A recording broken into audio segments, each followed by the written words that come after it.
Hello friends, அஸ்ஸலாமு அலைக்கும். நாங்கள் இன்றைக்கி நல்ல ஈஸியான மெத்தடில் வட்டக்காய் பால் கறி எப்படி செய்கிறோம் அப்படின்னு தான் பார்க்க போகிறோம். இந்த ரெசிபி பிகினர்ஸுக்கு நல்ல யூஸ்ஃபுல்லாக இருக்கும் அப்படின்னு நம்புகிறேன். இது மாதிரி நிறைய கறி ரெசிபிஸ் போட்டிக்கிறேன். உங்களுக்கு அந்த ரெசிபியெல்லாம் பார்க்கணும்னா டிஸ்கிரிப்ஷனில் லிங்க்கை கொடுக்குறேன், செக் பண்ணி பாருங்கள். வட்டக்காவை இந்த மாதிரி பாக்ஸ் ஷேப்பு கட் பண்ணி வச்சுக்கிறேன். இப்போ இதை நல்லா வாஷ் பண்ணி எடுத்துட்டு இதை அப்படியே குக் பண்ணுறதுக்கு எடுத்து வச்சுக்கிற பொட்டில் எட் பண்ணிவிட்டு இதில் தேங்காய் தண்ணி பால் தான் எட் பண்ணுறேன். உங்களுக்கு தேங்காய் தண்ணி பாலுக்கு பதிலாக சும்மா வாட்டர் எட் பண்ணுவோம். மேலும் இந்த பட்டர் ரேட் எந்த அளவுக்கு இருக்குதோ அதில் அரைவாசிக்கு மாதிரி எட் பண்ணுங்கள் மில்க். அதில் கொஞ்சமாக மஞ்சள் தூளும் ஒரு 1 டீஸ்பூன் அளவுக்கு சால்ட் எட் பண்ணிட்டு கொஞ்சமாக மாசியும் எட் பண்ணிவிட்டு கொஞ்சம் கருவேப்பிலையும் எட் பண்ணுறேன். இது கூடவே கொஞ்சமாக வெங்காயம் எட் பண்ணிவிட்டு இப்போ இதில் 4 பச்சை கொச்சுக்காய் நான் எட் பண்ணிக்கிறேன். உங்களுக்கு காரத்துக்கு ஏற்ற மாதிரி ஒரு 2 பச்சை கொச்சுக்காய் எடுத்தாலும் போதும். நீங்கள் கொஞ்சமாக குக் பண்ணுறேன்.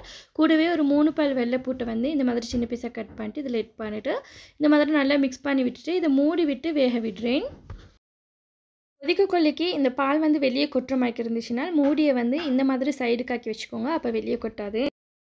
இது 10 மினிட்ஸ்லேயே வெந்துடும். இதில் எட் பண்ணிக்கிற இந்த பால் போதாத மாதிரி இருந்துச்சுன்னா நீங்கள் மறுபடியும் இதில் கொஞ்சம் வாட்டர் எட் பண்ணிட்டு இதை வேக வச்சுக்கலாம். இது நல்லா வெந்ததுக்கப்புறமா இதை அப்படி மிக்ஸ் பண்ணிட்டு இப்போ இது இந்த மாதிரி நல்லா வெந்திக்குதாண்டி செக் பண்ணிக்கோங்க.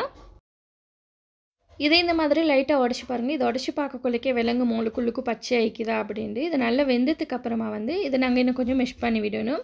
உங்களுக்கு எப்படி பார்க்குற கஷ்டம்டால் இதை கொஞ்சம் லைட்டாக இந்த வெந்திக்கிற பட்டனட்டை வேறையாக ஒரு சின்ன பவுலில் வாட்டர் எட் பண்ணிட்டு அதுளுக்கு போட்டுட்டு அது கொஞ்சம் மாறுறதுக்கு அப்புறமா கொஞ்சம் சாப்பிட்டு பாருங்கள் வெந்திக்குதாண்டு பாருங்கள். இப்போ இது நல்லா வெந்து சுட்டி இந்த மாதிரி நான் கொஞ்சம் லைட்டாக மெஷ் பண்ணி விடுறேன். இது எல்லாத்தையும் மெஷ் பண்ணப்பட ஒரு காவாசி பட்டனட் மாதிரி கொஞ்சம் மெஷ் பண்ணி விடுங்க.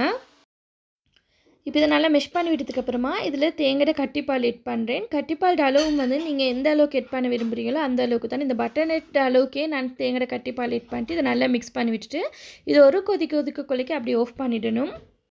தாளித்து கொட்டுறதுக்கு இங்கால 2 டேபிள் ஸ்பூன் ஆயில் எட் பண்ணிட்டு இந்த ஆயில் ஹீட் ஆனதும் கடுகு எட் பண்ணுறேன். கடுகு வெடித்து வரக்குள்ள கருவேப்பிலை எட் பண்ணுறேன்.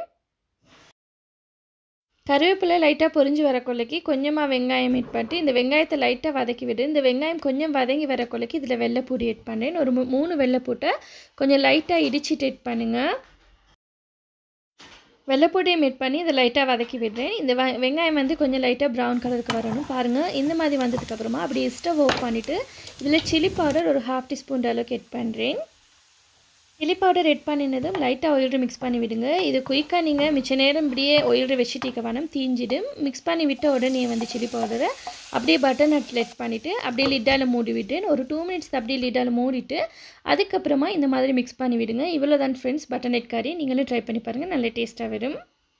இந்த மாதிரி குயிக்காக கறியோட ரெசிபிஸ் எல்லாம் பார்க்கணும் அப்படின்னா டிஸ்கிரிப்ஷனில் லிங்க்கை கொடுக்குறேன், செக் பண்ணி பாருங்கள். மேலுக்கும் லிங்க்கை கொடுக்குறேன் பாருங்கள். இந்த ரெசிபி உங்களுக்கு பிடிச்சிருந்தனால் ப்ளீஸ் ஃப்ரெண்ட்ஸ் மறக்காமல் சப்ஸ்கிரைப் பண்ணிட்டு சைடுக்கு பெல் ஐக்கானை ப்ரெஸ் பண்ணிட்டு அதில் ஆல் அப்படின்ற ஆப்ஷனையும் ப்ரெஸ் பண்ணிவிடுங்க. தேங்க்ஸ் ஃபார் வாட்சிங்.